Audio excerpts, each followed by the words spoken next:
Sir, स्वागत आहे तुमचं TV9 मराठीमध्ये।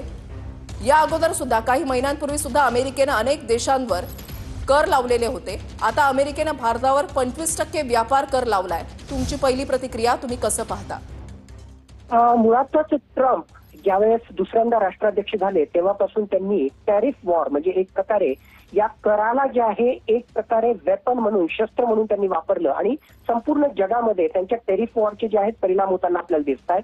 आणि आज घडीला जर आपण पाहिलं तर आता त्यांनी अधिकृतरित्या घोषणा केलेली आहे की 25% टॅरिफ जे आहे ते भारतामधून आयात होणाऱ्या ज्या वेगवेगळ्या प्रकारच्या वस्तू आहेत त्यावर ते त्या ठिकाणी लावणार आहे। नक्कीच भारत आणि अमेरिका यांच्यामधल्या आंतरराष्ट्रीय व्यापारासाठी हा एक मोठा धक्का त्या ठिकाणी मानला जाईल आणि भारतासाठी जी आहे नक्कीच ही काही चांगली बाब नाहीये किंवा नक्कीच भारताच्या आंतरराष्ट्रीय व्यापारासाठी थोडंसं जे आहे एक पाऊल मागे जाणारी ही बाब त्या ठिकाणी। पण यातल्या दोन गोष्टी आपल्याला लक्षात घ्याव्या लागतील। भारतानं सुद्धा आपली बाजू जी आहे जबरदस्त त्या ठिकाणी ठेवली होती आणि सगळ्यात एक कळीचा मुद्दा जो होता की भारत जो आहे हा ऍग्रिकल्चरली डॉमिनंट कंट्री आहे, कृषी प्रधान देश आहे आणि आपल्यासाठी जर अमेरिकेमधून मोठ्या प्रमाणावर ऍग्रिकल्चर सेक्टरशी रिलेटेड वेगवेगळ्या वस्तूंची भारतामध्ये जर आयात होत असेल, सहजासहजी आयात होत असेल तर ते भारताच्या कृषी प्रधान अर्थव्यवस्थेला जे आहे फटका देणार आहे। आणि नेमकं ट्रम्पची अशी अपेक्षा होती की त्यांच्याकडे असणारी जी जेनेटिकली मॉडिफाईड क्रॉप्स आहेत त्या जेनेटिकली मॉडिफाईड क्रॉप्सना सुद्धा भारतामध्ये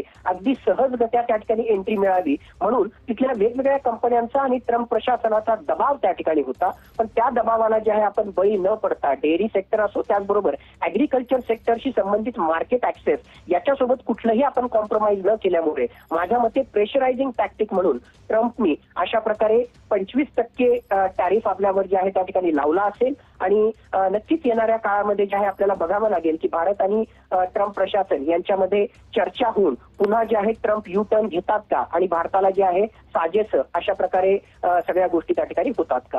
नक्कीच धन्यवाद डगे सर, तुम्ही आमच्याशी या संदर्भात सविस्तर संवाद साधण्यासाठी। आंतरराष्ट्रीय विषयाचे अभ्यासक शैलेंद्र देवळानकर सर सुद्धा आपल्यासोबत जोडले गेलेले आहेत। सर, दोन्ही देशांमध्ये सगळं काही ठीक नाही असं स्वतः ट्रम्प म्हणतात आणि अमेरिकेने आता भारतावर 25% टॅरिफ लावलेला आहे, कसं पाहायचं याकडे?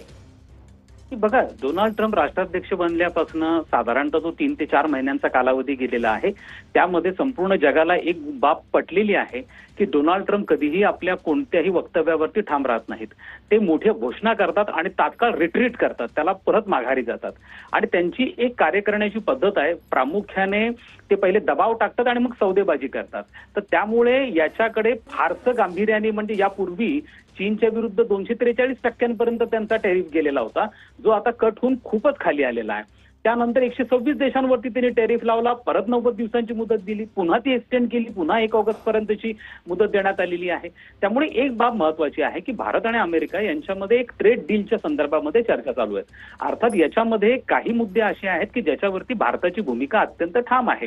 सगळ्यात महत्वाची बाब जी आहे ती म्हणजे ऍग्रिकल्चर, डेअरीज आणि फिशरीज हा जो पार्ट आहे याच्या बाबतीत भारत कोणत्याही प्रकारचं कॉम्प्रोमाइज करण्यासाठी तयार नाहीये। यापूर्वी देखील भारताने आरसेप सारख्या बहुपक्षीय मुक्त व्यापार करारातनं देखील याच मुद्द्यावरनं माघार घेतलेली होती। नुकताच आपण इंग्लंड बरोबर मुक्त व्यापार करार केलेला आहे आणि या मुक्त व्यापारमध्ये देखील आपण ऍग्रिकल्चर, फिशरीज आणि डेअरी प्रॉडक्ट्स वरती कोणत्याही प्रकारचं टॅरिफ हे आपण कमी केलेलं नाहीये।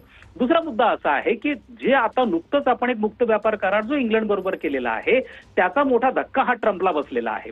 विशेष म्हणजे या बाबतीमध्ये ट्रम्पची भूमिका ही नकारात्मक आहे। याचं कारण असं आहे की भारत आता इंग्लंड बरोबर पाऊंड मध्ये व्यापार करणार आहे आणि ऑलरेडी भारत आणि इंग्लंड मधला व्यापार जो आहे पाऊंड मधला तो 57 अब्जाचा आहे आणि या करारानंतर, या मुक्त व्यापार करारानंतर तो 35 अब्ज पाऊंडने वाढणार आहे आणि याचाच मुळे भारताला प्रचंड मोठी बाजारपेठ ही इंग्लंडची आणि नंतर युरोपची मिळणार आहे आणि त्यामुळे कुठेतरी डोनाल्ड ट्रम्प हे हट झालेले आहेत। त्यामुळे ही त्यांची प्रेशर टॅक्टिक्स आहे असं आपल्याला म्हणावं लागेल। ऑलरेडी टॉक चालू आहेत पण दबाव टाकण्याच्या दृष्टिकोनातून केलेली ही घोषणा आहे, त्यातनं ते नक्कीच माघारी येतील। नक्कीच धन्यवाद देवळानकर सर, तुम्ही या संदर्भात आमच्याशी सविस्तर संवाद साधण्यासाठी।